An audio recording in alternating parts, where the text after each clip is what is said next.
WorldCom was a telecommunications company based in the United States that emerged in the late 20th century as a major player in the telecommunications industry. WorldCom provided a variety of telecommunications services, including long-distance and local phone services, data communications, and internet services. The industry as a whole was facing pressures to maintain margins as expenses increased. WorldCom's major competitors' financial statements reflected this economic downturn, while WorldCom continued to show increases in their revenues and decreases in expenses.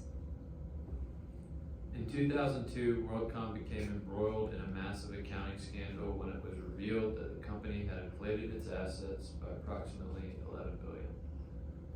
This was primarily achieved by misclassifying operating expenses as capital expenditures, creating a misleading financial picture. Following the exposure of the fraud, WorldCom filed for bankruptcy in July 2002, marking the largest bankruptcy in U.S. history at that time. The scandal had devastating effects on employees and investors in the telecommunications market. So the fallout from the WorldCom scandal led to a lot of significant regulatory changes, including the introduction of the Sarbanes-Oxley Act. And the scandal also just reminds us of why we shouldn't commit fraud and the consequences behind corporate fraud. The fraud triangle provides us with an explanation behind why WorldCom executives decided to commit fraud. The first piece of the triangle is opportunity. At WorldCom, the company accounting practices allowed executives to exploit gaps in internal controls. The company's rapid growth and complex financial systems provided opportunities for manipulation, particularly in capitalizing expenses rather than reporting them as current expenses. This allowed the company to inflate its earnings significantly. The next element is pressure. WorldCom faced intense pressure to maintain its stock price and meet Wall Street's expectations. Following the dot-com bubble burst, the company struggled with declining revenues and a falling stock price, leading executives to feel pressured and manipulate financial results to appear profitable and sustain the illusion of growth. The last element of the fraud triangle is rationalization. Executives at WorldCom may have rationalized their actions by believing that they were only borrowing from future profits or that they needed to make these adjustments to keep the company afloat.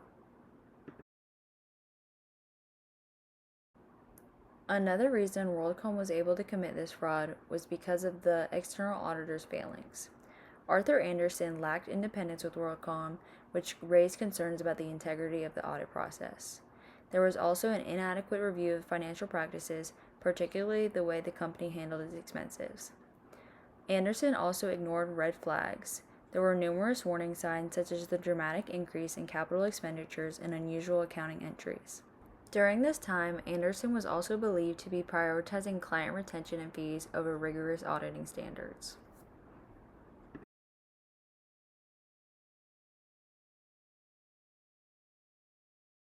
Court is now in session. We will begin with the prosecution's opening statement.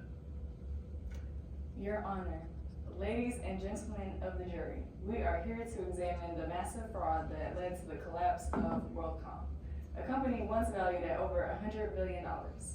The evidence will show that the defendants, Mr. Bernie Evers, CEO, Mr. Scott Sullivan, CFO, and Mr. Jack Grubman, influential analyst, engaged in a systematic effort to misclassify expenses and inflate profits, ultimately misleading shareholders and the public. In the late 1900s and early 2000s, WorldCom faced intense pressure to maintain their stock price and reassure investors. Thank you, Ms. Reynolds. You may call your first witness. Thank you.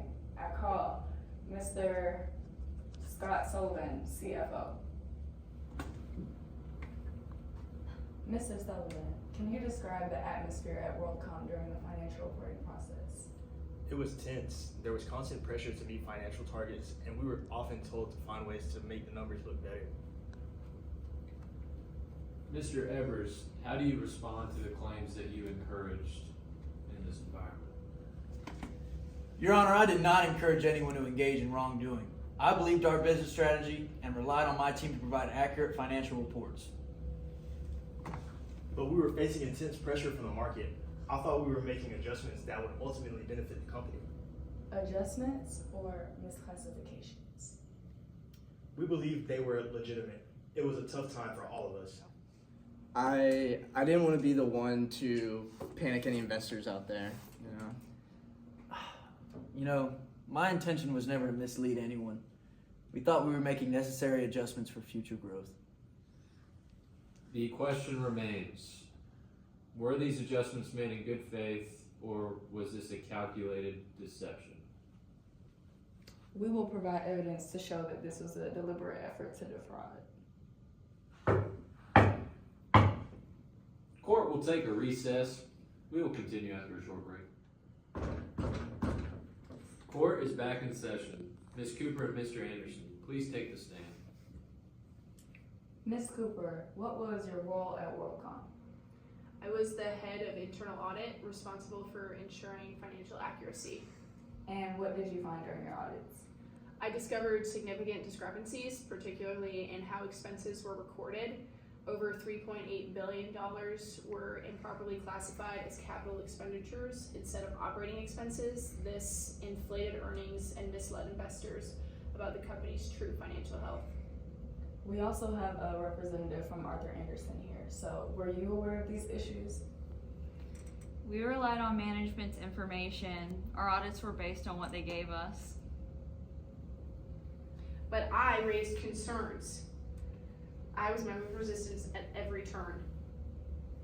What steps did you take?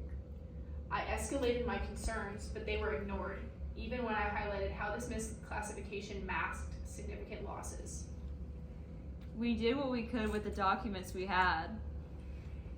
An auditor must investigate when fraud is suspected, not accept the status quo. Thank you, witnesses. We'll take a break from lunch and be right back. Court is now in session. We are here to deliver the sentences for Mr. Scott Sullivan, Mr. Bernie Evers, and Mr. Jack Grumman regarding their roles in the WorldCom fraud. Gentlemen, please stand up. The evidence presented during this trial has revealed a deliberate, systematic effort to mislead investors and the public.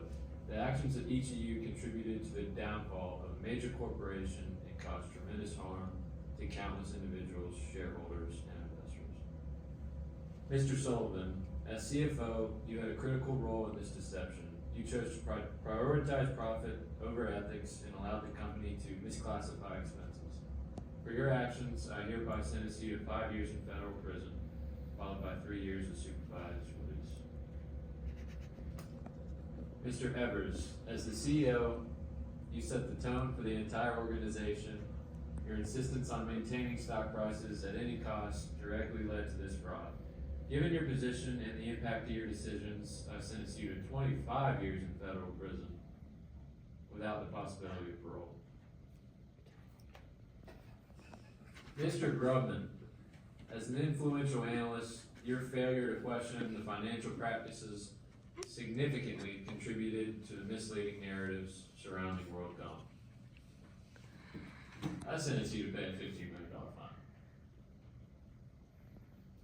These sentences reflect the severity of the crimes committed and the need for accountability in corporate governance. The court hopes that this serves as a reminder that ethical behavior is paramount in business. Court is adjourned.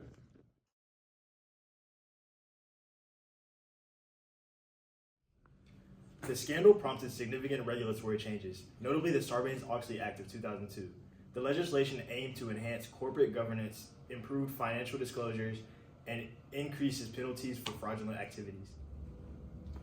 The fraud led to a reevaluation of auditing standards and practices. Accounting firms face increased scrutiny, and many implemented stricter internal controls to prevent similar occurrences.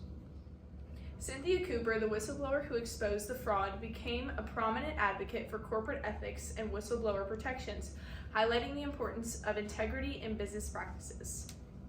The fallout from WorldCom encouraged many companies to reassess corporate cultures, which emphasize transparency and ethical behavior to restore public trust. The scandal heightened public awareness of corporate fraud, prompting investors and the general public to demand greater accountability and transparency from corporations.